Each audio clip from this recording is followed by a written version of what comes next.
10 കോടി ആരോഗ്യ ഇൻഷുറൻസിന് 10 കോടിയാണ് ബജറ്റിൽ വകയിരുത്തിയിരിക്കുന്നത്. കേരളത്തിൽ 90 ലക്ഷം കുടുംബങ്ങളുണ്ട്, 3.5 കോടി ജനങ്ങളുണ്ട്. ഈ 90 ലക്ഷം കുടുംബങ്ങൾക്ക് 10 കോടി രൂപ ആണ് വകയിരുത്തിയിരിക്കുന്നത്. അങ്ങനെ വെച്ച് നോക്കിയാൽ ഒരു കുടുംബത്തിന് 11 രൂപ മാത്രമാണ് ലഭിക്കുക. ആരോഗ്യ ഇൻഷുറൻസ്, ഉമ്മൻചാണ്ടിയുടെ പേരിൽ ആരോഗ്യ ഇൻഷുറൻസ് എന്ന് പറഞ്ഞ് സർക്കാർ മുന്നോട്ട് വെക്കുന്നത് 25 ലക്ഷം.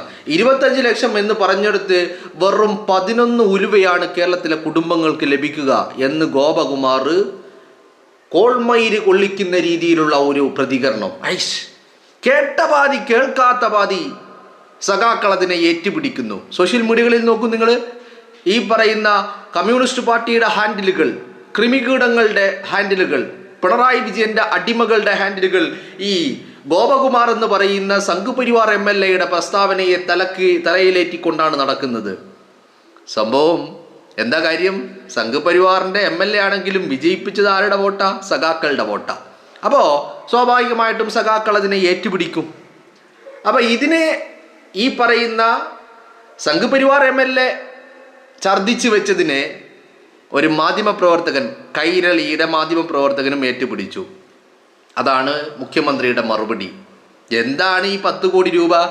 ഈ 10 കോടി രൂപ വെച്ചിട്ടാണോ ഇൻഷുറൻസ് കൊടുക്കുന്നത്? അല്ല, ഇത് ആ ഇൻഷുറൻസ് പദ്ധതിയുടെ DPR തയ്യാറാക്കുവാനും പ്രാഥമിക ചെലവുകൾക്കുമായിട്ടുള്ള പണമാണ് മാറ്റിവെച്ചിരിക്കുന്നത്.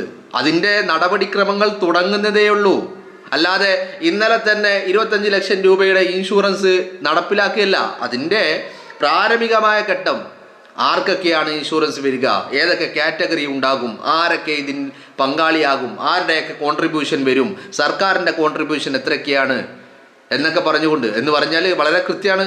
ഈ പഠനം വേണം. കാരണം കേരളത്തിലെ 90 ലക്ഷം കുടുംബങ്ങൾ എന്ന് പറയുന്നവർ, ഇവരുടെ സാമ്പത്തികമായ അടിത്തറ, ഫിനാൻഷ്യൽ ബാക്ക്ഗ്രൗണ്ട് എന്ന് പറയുന്നത് ഒരുപോലെയല്ല. വരുമാനം പല രീതിയിൽ ഏറിയും കുറഞ്ഞും, സാമ്പത്തിക സ്ഥിതി ഏറിയും കുറഞ്ഞും ഒക്കെയാണ് കേരളത്തിലെ ഈ പറയുന്ന കുടുംബങ്ങൾ. 90 ലക്ഷം കുടുംബങ്ങൾ, എല്ലാവരുടെയും വരുമാനം ഒരുപോലെയാണോ? ലക്ഷക്കണക്കിന് രൂപ മാസ വരുമാനമുള്ള കുടുംബങ്ങൾ നമ്മുടെ കേരളത്തിലുണ്ട്. എന്നാൽ 10,000, 15,000, 20,000, 25,000 മാത്രം വരുമാനമുള്ള കുടുംബങ്ങളും നമ്മുടെ കേരളത്തിലുണ്ട്.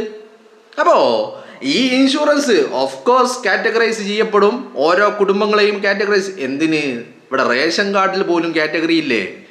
അപ്പം സർക്കാർ നൽകുന്ന ആനുകൂല്യങ്ങൾ കാറ്റഗറൈസ് ചെയ്യപ്പെട്ടു. സ്വാഭാവികമായിട്ടും ടാർഗറ്റ് ചെയ്യുന്നത് സാധാരണക്കാരിൽ സാധാരണക്കാരായ ആളുകളെയാണ്.